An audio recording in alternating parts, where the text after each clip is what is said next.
Sunday night, Hoover Street in South Central Los Angeles was shut down after a shootout involving police at a house party.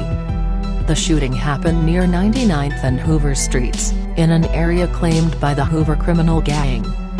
According to NBC News, once police were spotted, some people ran and 10 were detained at the house party. One suspect, however, opened fire on police who returned gunfire, striking the suspect in the shoulder. The house party was described as a small memorial for a man murdered over the weekend in Carson, at a pajama party.